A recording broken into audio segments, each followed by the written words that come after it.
it's exciting to see a model for an activist spatial practice that pursues design as a way into politics rather than as a way out, and at the same time one that appreciates the limits of architecture in its sort of more propositional mode. So their contribution to Thresholds 48 Kin focuses on the mutually reinforcing social and legal rules that inflect the politics of Arab womanhood.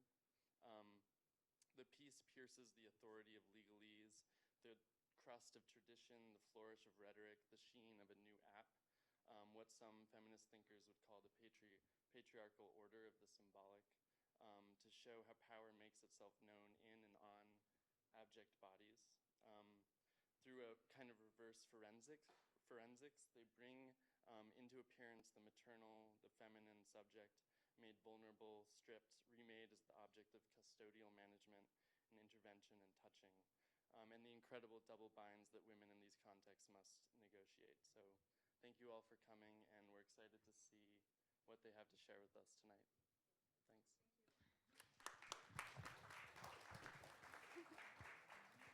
What's yours? Well, thank you so much for that really great introduction. It's so weird and good to hear somebody else talk about this thing that you've been writing for a long time in such like wonderful terms that you didn't write yourself. So thank you for the invitation to present our work here. We're really happy to be here at MIT, but also in this room with each other. We all arrived within like 15 minutes of this thing starting from different locations. So here we are assembled. We are the feminists, the Fs of fuck architecture. We're going to present some recent work tonight and a longer project that has preoccupied us since we founded the collaborative in 2016. The three of us are architects and remain so, at least nominally, as we have taken up other objects of inquiry. So together we are Feminist Architecture Collaborative, something between an architecture office and a shared alias. It's fine to think of this as our temple as brand identity, though that might assume that it's a profitable image. But for us, F architecture is the infrastructure through which we have presented ourselves as research and through which we can pursue that work. In the way that F architecture is itself a project, we seek out designed ways of being, a woman, a citizen, a patient, a pile of compost. Often we find ourselves talking around the body and its tethers to the world through technology, through kin, through political and economic dispositions, through practices of making and care, or deprivation and violence. These are unstable constitutions that require understanding. And as researchers with a particular set of skills, some that coincide with and some that exceed familiar design methodologies, we find it necessary to take inventory of the matter and media that condition life under the law, capital, and a protracted heteropatriarchy. We ask, what are the interceding artifacts, devices, and scripts that allow for survival under and subversion of such truly busted circumstances? And can we configure other realities from this mess with sharper critique and greater care? We don't present solutions to problems as we've diagnosed them, but rather aim to find plasticity within more or less intractable concerns. So I guess what that means is that we doubt the truth claims that have been made by men before us, that the world is X and might be Y. In adopting our own anti-hero form as F architecture, we've sought something truer in fakeness, indulging in its delights, eyelash extensions, fake IDs, and fanfic, while also demanding closer scrutiny of the definitive measures that reify more powerful myths, the nation and how we belong to it, for instance. Self-authorizing identity documents, virginity simulations, and reconstructions of the clinic interior are among the objects of our practice in reproduction. So that might sound kind of opaque at this point, but don't worry, we'll get into it. And for the sake of genealogical clarity, we'll begin at the beginning, which for us is the hymen. So we spent our first year in practice at Newink, or as we were reminded to refer to it, the GSAT Incubator at Newink, the Incubator Initiative of the New Museum of Contemporary Art in New York City. We wrote an application to David Benjamin asking permission to design and manufacture synthetic hymens. They're among other creative tech upstarts in partially subsidized desk space under the guise of a project that we were calling Post-Fordist Hymen Factory. So it allowed us to experiment in the ways that we could pursue that research and fashion it into real work. So the idea of the artificial hymen came about during our thesis year in Columbia's Critical Curatorial and Conceptual Practices in Architecture program as a fringe object in Rosanna's project around the appearance of the body in Amani public space. So she didn't pursue it then, but the suppository, which is designed to dissolve in the vagina and upon penetration to produce the effects of a freshly ruptured hymen, was lodged in our minds and in conversations as we approached graduation. So like a strange sort of blood pact, the hymen suppository aided in the consecration of our own union as of architecture. Our friendship became a kind of marriage that was also an architecture office or something like that. So the year that we spent at Newink was productive of other projects too. So I'll take you through a few of these. And Newink made us officially New York architects. While we were there, we were using the co-work as a space, as a base of operations for work that we were doing elsewhere in the world. So we produced an appearance at UN Habitat 3, where we designed protest actions with the women of Amupaquin, which stands for the Association of Quichua Midwives of the Upper Napo region of Ecuador, against the new urban agenda as depicted by UN Habitat. And then in Amman, Rosanna's thesis project, Republic of Body, took place, and it deserves a longer description than this, but it was a kind of gay pride parade that riffed on the optics of the Jordanian royal procession. And then after the 2016 election, we made a Trumpian scenography for dissent outside of electoral politics and deployed it around the city. And we also drank about politics in an event series that was called Critical Happy Hour with Cute Space, a sort of sister organization. But officially and in our hearts, we were and still are pursuing this thing we called Post-Fordist Hymen Factory. And under this umbrella, we produced research and objects to better see the cultural and technological production of virginity and the spaces where bodily materials circulate as commodities.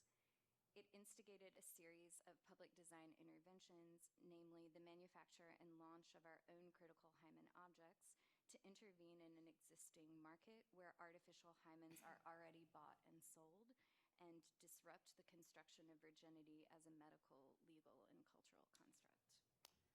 So maybe you're wondering what relevance a hymen has, either to our work or generally in this day and age. Maybe you haven't had the occasion to think about it, at least not since the rapper T.I. Made that tweet about his daughter the end of last year.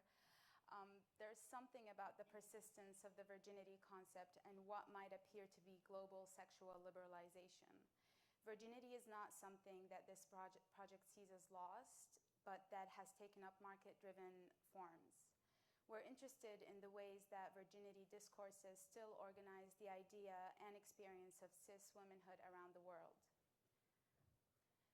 So, an initial expulsion of blood, a sexual rite, a trauma, a first period, distinguishes girls from women. Bint from mara. It's like funny to switch languages. The many participants in the cultural production of the Virgin continue to narrow the space of that determination to the object form of the hymen, something intact until the ceremonious performance of its loss. The concept of virginity far exceeds the discrete event of the wedding night in stories told by aunts. The semiotic creep from the body to blood on a sheet to the architectures that staged that marital destruction of the hymen or its verification has taken up market-driven trajectories. It's an object of advertisement and not just personal history. In recent years, a product named the Virginity Hymen made a conspicuous appearance in the Middle East market. This object, a piece of clear film injected with fake blood, simulates the rupture of a woman's hymen upon penetration, an engineered product of convenience for women who have been practicing rudimentary versions of this technique for centuries. Easy online access to a global market that manufactures and distributes this discreetly packaged product has increased demand for the artificial suppository throughout the world. In Egypt, for example, the increased use of the product prompted the Muslim Brotherhood to seek a ban of the product and punish those who market it, arguing that it was a dire threat to Egyptian womanhood, tempting vulnerable souls into committing vice. But this ironically gave it more market exposure. So the manufactured membrane retails at $30 to $400, depending on where you try to go buy it. And it's for many an alternative to surgical hymenoplasties, which range between $1,000 to $4,000. This elective procedure figures as a part of a broader industry of medical tourism, where women travel to clinics in places like Beirut for hymenoplasty, vaginal rejuvenation, and other surgical procedures. These clinics offer clandestine spaces of virginity construction away from the danger of women being exposed within their home country. By contrast, the suppository or film provides a different kind of discretion. It comes packaged in an ambiguous jewelry box,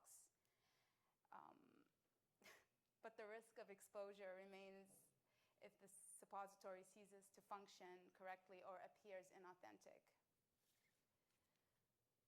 So we're interested in this prosthetic artifact, already available on sites like Alibaba, as part of a larger cosmology of designed objects.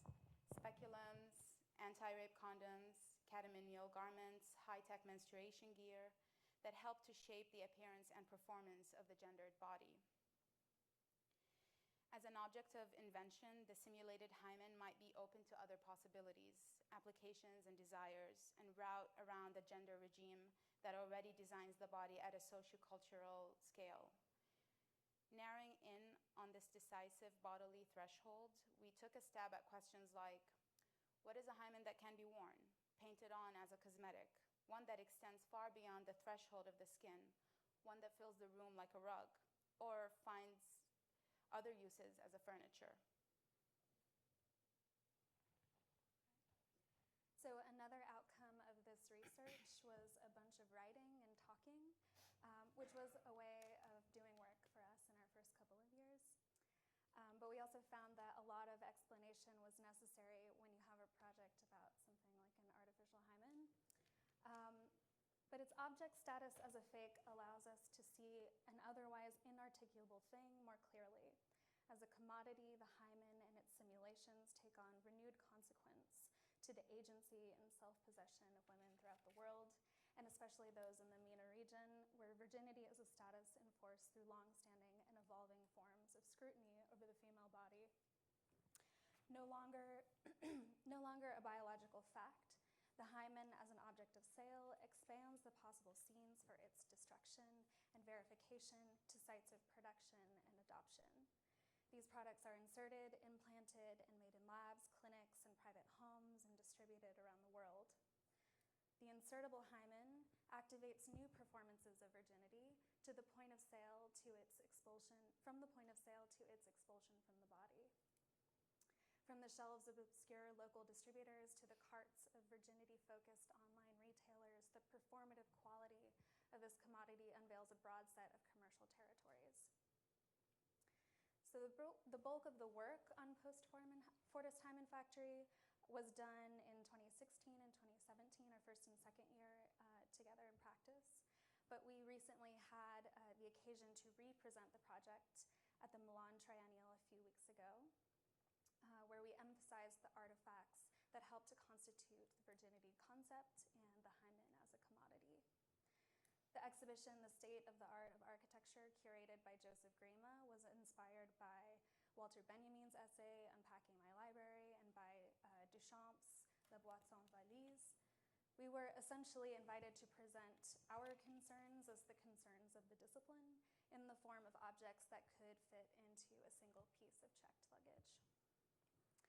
We took it as an opportunity to reconsider the suppository as part of a total hymen restoration kit sold online by companies like Zariman, who offer explicit instructions and online tutorials to aid in the installation of the hymen suppository, which comprises just a tiny, if essential, part of a kit that also includes lube, tightening gels, gloves, scented sanitary wipes, and more. Rosanna presented our redesigned hymen kit as a kind of hymen pharma representative making a house visit in Milan. We outfitted a portable aluminum medical cabinet with an extended array of niceties that might lend to the performance and appearance of the virginal subject who could be made in no less than 2 hours. Drawers pull out to conceal lace sheets and specialty lingerie for performative bloodletting. In this case, menstrual underwear that was invented by Sarah Schiff in 1912, a catamenial garment as it was known. A perfume of white musk and oud, the scent of a virgin, sits on its own shelf in the cabinet. A hand mirror, pillow, and clear vaginal speculum are borrowed from the objects of a 1980s pamphlet distributed by the Federation of Feminist Women's Healthcare Centers that instructed women to perform what they called menstrual extractions, essentially at-home abortions. The pamphlet illustrations call upon a history of women gazing into hand mirrors, odalisques across time and space, who are not so much victims of self-absorption as they are engaged in understanding an agency or finding agency in understanding their own bodies. We've also included, my mic going off? Okay. We've also included a device for the purposes of demonstration, a transparent fleshlight denied its pleasurable function to simulate the vaginal environment, similar to the one that Zariman uses in its own YouTube explainer. A woman in a lab coat takes a gloved hand to indicate the effect of penetration. I'll insert my fingers to see the results, she says. Who is she? A doula, an auntie, a sales rep, a personal shopper? Rosanna reprises the role of the woman in the video in all of these guises. The housing of the kit stands in for the room where this kind of bodily modification happens. Your teenage bedroom, a hotel bathroom, a marital bed on the table of the daya or midwife, in a lab, a plastic surgery clinic. While we have focused on the operative objects of virginity as a cultural and material construction, the production of the virgin also includes architectures at varying scales and programs. So Beirut stands out in its density of these purpose-driven and curiously aestheticized interiors. And so this project maps the hidden architectures of virginity construction observed during our fieldwork in Beirut, an exercise that brings to light the zones of access and the sites of bodily manufacture that coincide in the city. So in August of 2017, I think. Mm-hmm. Okay. Yes. The years are blending together. We took a flight from Amman to Beirut in an excursion from the main event of Rosanna's raucous Palestinian wedding. Well, I remember. Okay. So our bride wasn't interested in playing the virgin. So while she was engaged in a family affair in Dubai, two of us made a trip to various Lebanese clinics practicing hymen reconstruction. And this is another map that we made, and you can click around on it on our website. And it starts to plot out this density of clinics with anecdotes about the types of procedures on offer. So walking from Hamra to downtown, we start to see our first urban appearances of the industry of feminine correction. So this is an advertisement for Dr. Nader Saab, whose website reveals an elaborate franchise of boutique clinics where the architecture secures the domain of a body made whole, a body that's desired, made desirable. So we visited 5 clinics in total, but the Grand Dame was Dr. Nassar Hospital. Here, so the expressive facade, yes, there it is. The expressive facade performs the brand identity of the celebrity surgeon, supported also by the addition of the cello, which you can see in the advertisement that sits outside of the facade. It's just a facade to me, yeah, outside of the hospital. Okay, so the cello is there, an instrument associated with perfect craft, production, and performance, something that renders beauty and pleasure, and it merges not incidentally with the curve of a womanly hip. The cello reveals its strings, but the body is turned away, revealing the butt crack. So in the space of the formal clinic, where elective improvements commingle with need-based procedures, the aesthetics of bodily reinvention are reinforced in finishes and furnishings that aid in sustaining the desire for the virginal yet sexualized body.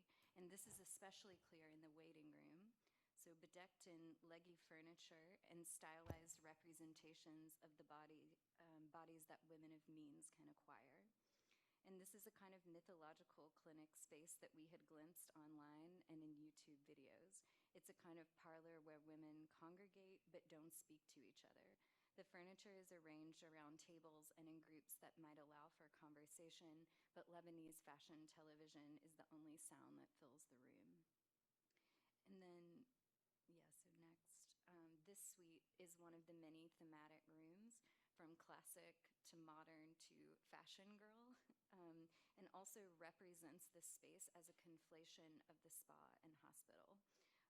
So after visiting the comfortable sitting room in the basement from the last slide, patients can go to the top floor for operations and then rest in these more hotel-like suites, the recovery rooms.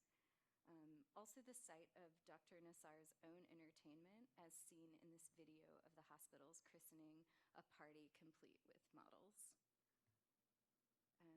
Stitching together this navigation of Beirut's clinic interior, absent from its urban context, we generated a meta-interior of the clinic, which serves as an organizing schema for the project as it is since unfolded in the gallery. Here, the spaces of the plastic surgery clinic, the OBGYN office, and the Medi Spa, otherwise concealed in the office towers in downtown Beirut and in pseudo-residential developments north of the city, are reproduced as a newly navigable landscape of rooms. These rooms, programmed and textured for anticipation, examination, and operation, are defined by the gravitation of furniture-scaled objects. So in pink-veined marble lobbies and branded stirrups, the materials, objects, and aesthetic protocols of the clinic can be seen as consequential to the making of ideal bodies.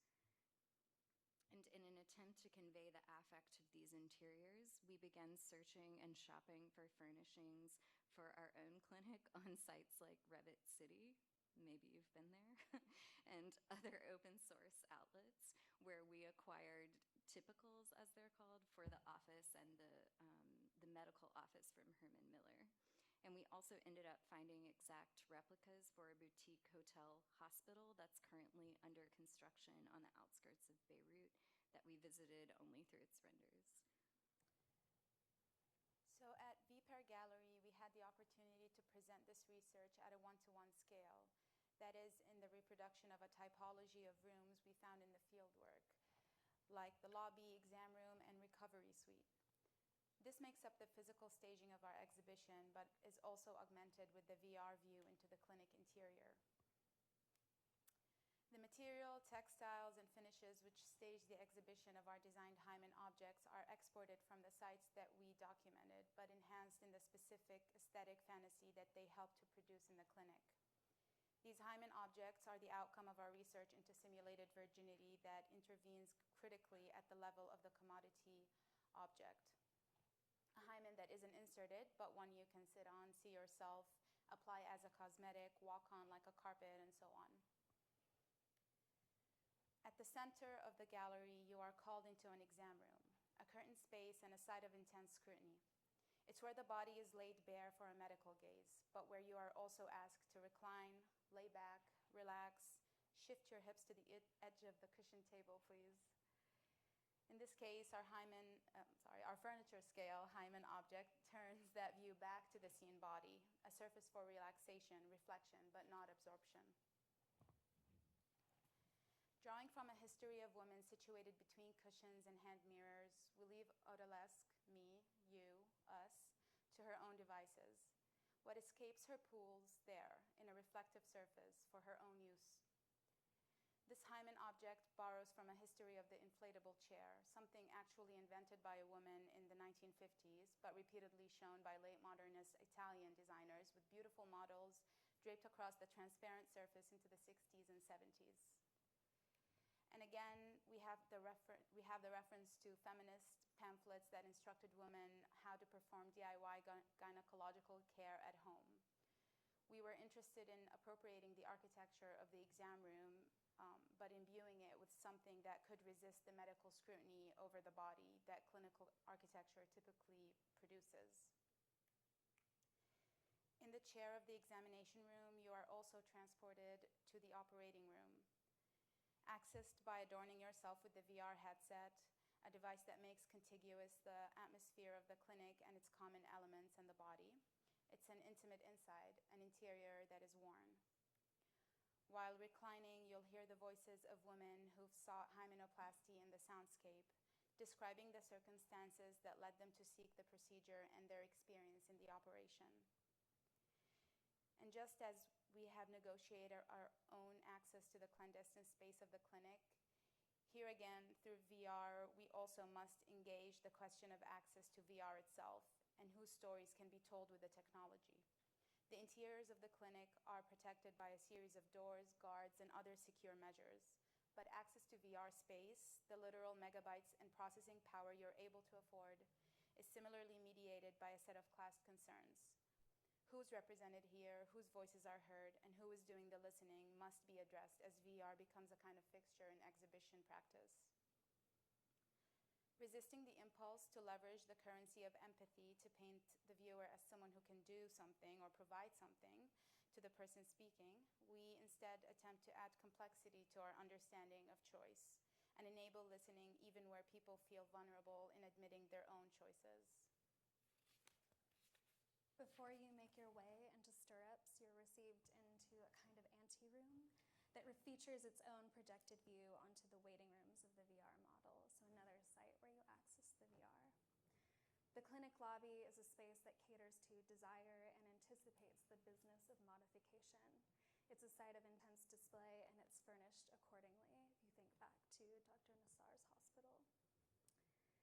In our own entrance to this imaged waiting room, patients are greeted with a scent, something applied to simulate an atmosphere of womanliness. So this is another one of our critical Hymen objects that plays off of the Hymen suppository. This one, a perfume, is applied as a cosmetic, but more sort of diffuse than the membrane that is meant to dissolve inside of you. So a glass eyedropper penetrates medical-grade plastic to draw a saline mixture with essential oils that we procured in a shop in downtown Amman, the sense of a history of improvised virginity. Another guest of the lobby space is a body-made architecture, the standing column that models a strap-on Hymen. Positioned next to the bookshop and near to the gallery entrance, it suggests the possibility of purchase. Please direct inquiries to reception. Finally, we have arrived at the suite, our red room in the gallery. Overnight stays are accommodated in the hospital that has become the hotel, like the one planned by Dr. Nader Saab, or shown in Dr. Nassar's personal tour of his eponymous hospital, replayed here in the exhibition. Medical tourism makes necessary a temporary domestic state, a bedroom that receives visitors, service, breakfast in bed, a classic suite, as Dr. Nassar says in the video. At this threshold, a sheet, a rug, a blood-patterned plastic membrane is laid for its own destruction, hung on the wall and replenished with a few turns of the hand. Pop, pop, pop is the sound it makes as you walk across it, hanging the card on the door for service when the sheets are soiled. The pseudo-Hymen you see here is a sheet of bubble wrap, printed with a Persian rug-like pattern. Like the hymen suppository, it's made to be ruined, but it amplifies the cycle of regeneration. So you walk on it until all the cells have popped, like we all have done in our childhoods, probably, maybe now. And then a ritual hanging ensues. Another sheet is made ready for standing, like a hotel room turned down. Again, this is a hymen made distant from the body, and here it is registered more clearly as a decorative surface at the architectural scale. So taking this research into the space of the exhibition involved tackling key questions about representation, especially as we focused closely on intimate operations on the body. At Vipère, we scrutinized the corresponding aesthetic operations performed through architecture and the interior design of the clinic to take some pressure off of the representative duties of the body to appear in a certain way, something that was entangled both in the methods and content of this work on the clinic. We continued to ruminate on representational concerns as our research opened to other questions concerning the material constitution of gendered subjectivities. Last summer, we were invited to participate in a project as part of the Biennial of Architecture at Orléans, hosted by the FRAC Centre Val de Loire, curated by Nour Akkawi under the title Al-Majhula min al-Ard, or Uncharted Land. The commission was to prepare 2 large-scale flags that would be raised along the Rue Jeanne d'Arc in Orléans. Our contribution, alongside those from other architects and artists, including Ala Younes, Dries Wadahi, Design Earth, and even Zaha Hadid, would represent radical spatial imaginaries from the Arab world that were anti-capitalist, anti-imperialist, and feminist in their orientation, though I don't know if that applies to Zaha. An alternative translation of the title Al-Majhula min al-Ard is She Who Has Been Disappeared from the Earth. And it's one that resonated with a line of inquiry we were opening about the categories of non-belonging produced through the law under the terms of jus sanguinis, or right of blood. Before we launch into a full definition of the term, I'll say that jus sanguinis serves as the conceptual ground for the rest of the work we will present tonight. It began in earnest, as our work often does, through writing on the topic. We had occasion to contribute a chapter to a book called Transient Spaces, which came out last fall, and actually just finished a related piece, like you've mentioned, that will appear in the forthcoming issue of Threshold. It's also not disconnected from our work on virginity. So we were presenting that research in Studio X Amman in February of 2018, and while we were in the city, we arranged an interview with Dr. Maysoon Atoum, a sociologist at the University of Jordan University, who had done research on honor killings. She had theorized the social constitution of the Arab body politic, specifically in rural Jordan, where women were figured as extricable limbs of what she called the extended body. A shame-producing act like premarital sex could compromise the moral health of the social body, and women were frequently victims of policing bodily honor. So we started to pursue the extent to which the law had and continues to uphold this kind of familial violence in Jordan and elsewhere, and found that it was only one extreme expression of the uneven protection of women in the terms of the law, as citizens or not. Nationality codes that inherit the terms of jus sanguinis, right of blood instead of right of the soil, or jus soli, confer citizenship through one's biological parentage. And we were interested in the nation states where that conferral was narrowed to a patrilineal bloodline. That is the case in 25 countries around the world, where this interpretation of jus sanguinis situates the body as a threshold of inclusion, a truth more certain than residency. But it continues to leave women out of the full protection of the rights of the citizen. Under such laws, women cannot reproduce citizenship. Their blood does not pass as the material of belonging. Paternal jus sanguinis is in effect in some form in 14 of the 22 Arab League states. In Libya, Lebanon, Syria, Jordan, Iraq, Kuwait, Saudi Arabia, the United Arab Emirates, Qatar, Bahrain, Mauritania, Oman, Somalia, and Sudan. So we proposed a flag to these women who are written out of the defining language of the national citizen. The challenge was to produce a positive representation of something that we were deeply critical of, the very institution of citizenship. So citizenship is a designed threshold between the protection and denial of rights. Its reduction to the legal state between body and territory elides the complex, gendered, and racialized experience often held in the suspension of citizenship. In the way that the flag, an icon for both territory and identity, preserves the abstraction of the nation, one's belonging to the nation is imagined as an in or out relation. The governing apparatus does not always recognize its subjects on the appropriate side of a vector projected onto sand. Belonging is a perceptual terrain, one that wears on the body in distinct ways. The flag reduces the complexity of belonging. It performs a symbolic function. We wanted to see how it might instead give presence to bodies on the street. So in 2011, there were a series of actions against the Lebanese nationality law. At the time, the Ministry of the Interior was considering rewriting its code to relax the qualifications for citizenship, but there was still a question if Lebanese women could confer their nationality to their children with non-Lebanese partners.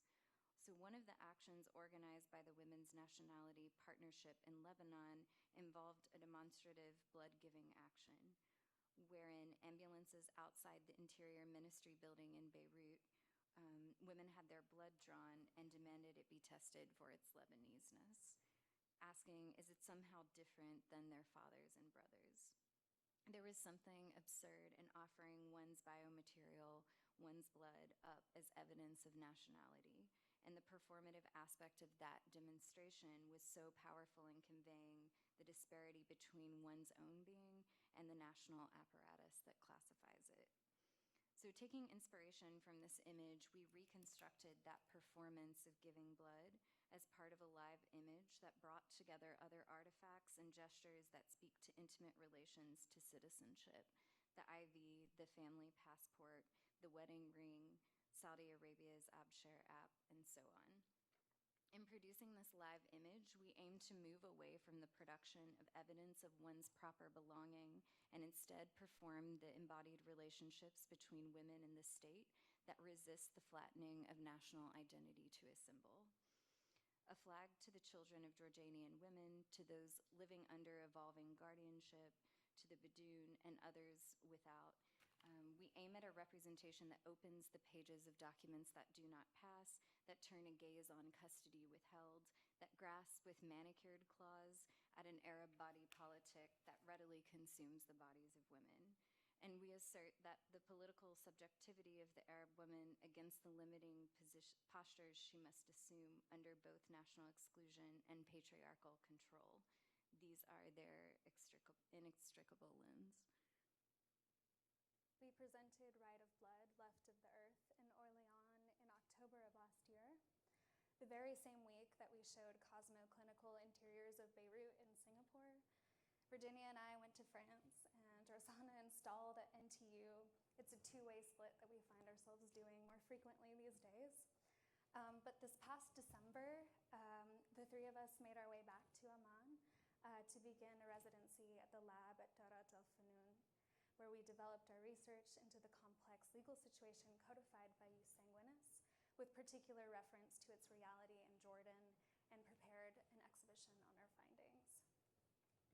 Where blood was the material that framed our intervention in Orléans, we took a closer look at expressions of citizenship beyond material metaphor and into the paper document, something graspable, something designed. The body who belongs is not enough, as demonstrated by the protesters in Beirut. Rather, bodily claims to territory and nationality are mediated by a world of artifacts, biodata, paper documents, scanners, and other physical interfaces between people and governments.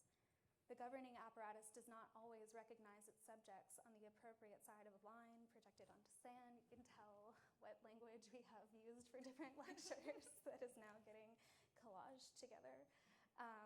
But belonging to the nation is an experience through materials it wears on the body.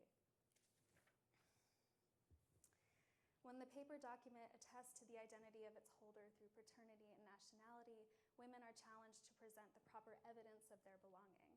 Women bear the immediate and existential consequences of being written out of the law, and the document enforces their displacement.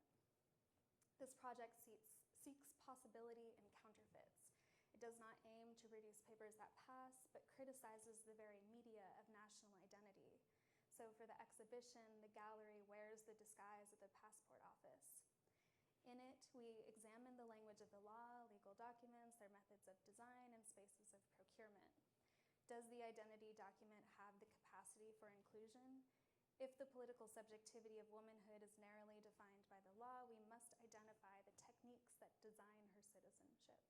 Somewhere between the bureaucratic interior of the Civil Status Department and the myth of blood and soil, the exhibition created a site of encounter with the contemporary apparatus of jus sanguinis. So the outcome of the residency was a solo exhibition in the lab at Darat al-Fanun, but its contents would be driven by 2 workshops that we conducted in the gallery. In the first, we asked participants to join us in operating on the text of the law directly, asking them to redline printed copies of the Jordanian Constitution, its nationality codes, as well as personal status laws, which regulate matters of marriage, divorce, custody of children, and legal matters of guardianship or wilaya. Our claim is that the law is designed as much in writing as it is in practice, as it can be imposed on flesh and verified in blood. And so the act of editing the text allowed us to scrutinize the language and also to see it as plastic, something made that could potentially be unmade. And we also asked participants to bring their own artifacts of belonging, identity making, and material tethers to the nation. These included old and new passports, family photos, souvenirs from places that they've traveled, a diary, and an iron and a framed copy of a Kurdish millennial's UNHCR documents that affirmed his refugee status. While there was certainly an attachment to other material objects as meaningful anchors to family and place, the document remained a fixture of these conversations. And this presentation of personal artifacts of belonging was followed by another exercise on paper, where participants could design novel forms of identity documents that appropriated the existing forms of Jordanian national ID cards, birth certificates, and family books that we had archived and reproduced during the residency. And so the document also is a mediating device, one that enforces both belonging and exclusion.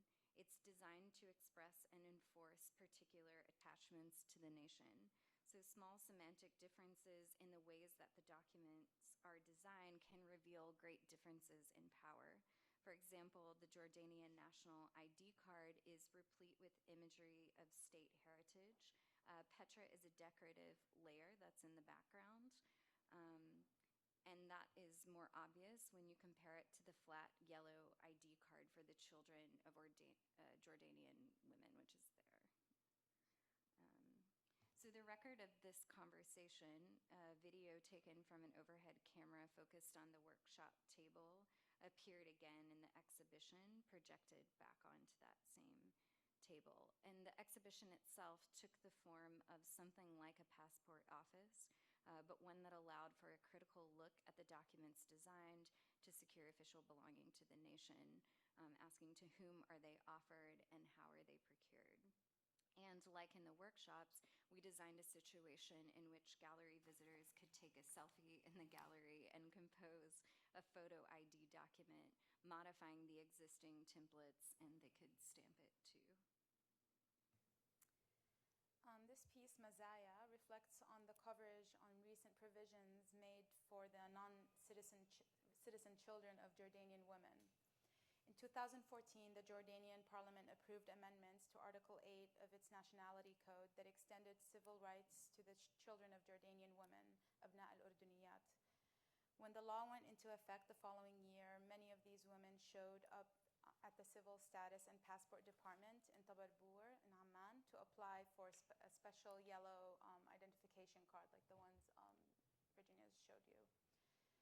In November of 2014, the government also enumerated specific privileges, or mazaya, that would allow these families to access healthcare, public education, driver's licenses, and the ability to own property and businesses. These provisions are understood not as a right, but as a privilege granted by the government. But as of 2016, only the provision for equal access to healthcare had been implemented, and still years later, some institutions will not recognize the card. The rhetoric of privileges in place of rights, not innately held but awarded at the discretion of the government, affirms the precarious position of Bint al-Urduniyat, depending on the goodwill of the nation. When her right to citizenship is limited along with its associated privileges, she can only petition for what the nation does not think she deserves. For those that fall outside the category of citizen, those who have no government, the extrajuridical discourse affirms that they cannot claim rights that are otherwise understood as inalienable. One of two video works produced during the residency examines the bureaucratic landscapes of the document more closely. This one shows a map of Amman indicating the various offices where you must go to procure, renew, and replace official papers. You navigate the map by the associated document form you are searching for. The second channel follows me as I navigate the Civil Status and Passport Department in Tabarbour to renew my own Jordanian passport, where we made diversions to other buildings, stopping at windows to ask how much a certain travel permit to the West Bank would cost and how long would it take to produce like a temporary passport. In Amman, there are more than 20 civil offices that field requests for documentation, papers that allow you to travel, to work, to seek education, to exist as a known person. The accuracy of this map cannot be guaranteed, as bureaucratic functions are always shifting. If you plan to access services at a given location, you may have to wait in line for 2 hours only to be redirected to another office in another part of the city. And finally, in a narrow room in the lab, the Eusanguinous room, we have the nationality codes from the 25 countries that incorporate the right of blood into their respective definition of the citizen. Connected by IV tubing are glimpses at the material realities and events which negotiate women's belongings to the nation and their communities through and in spite of the law. And the array of documents here are made to interface with the bodily consequences of that language. We're happy to say that Paper Machine has been extended through the first week of March. If you happen to be in Amman before then, go check it out. Self-advertising right here.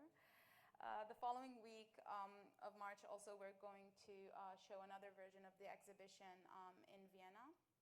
So if you're there and you're not afraid of coronavirus, come through. God willing. So if you can't tell already, our projects have a tendency to spill out of each other. It's tactical to some extent to keep at a problem, but we find ourselves confronting versions of the same questions or articulating them differently or just repeating the same language again and again. Some things need to be said over and over in different inflections directed to different audiences or in conversation with others, new friends, our own mothers, the same old men who don't want to hear it. Sometimes you have to fake it.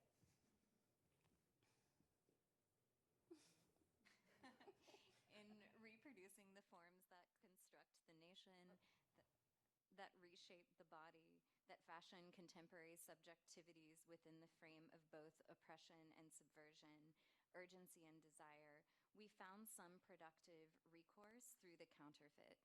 So by inhabiting the very media that condition ways of being in the world, there's a way of understanding their latent power, something we might apprehend by going through the motions, by assuming the postures that otherwise force us into more limited positions or that preclude direct action. This is a research methodology and a design methodology that aims beyond the diagnosis of a problem we aren't deluded into thinking that we can fashion some kind of resolution or liberation. It isn't something that we can bestow anyway. Rather, it's a process of thoughtful, meaningful, critical, and collaborative reconstruction that allows us to share in an embodied understanding of circumstances that are neither universal nor impossible to grasp. We may respond to these questions of citizenship, of virginity, of the work that we still call architecture with unofficial tactics, but also with a great effort of care. To care is to act, and at the very least, we can make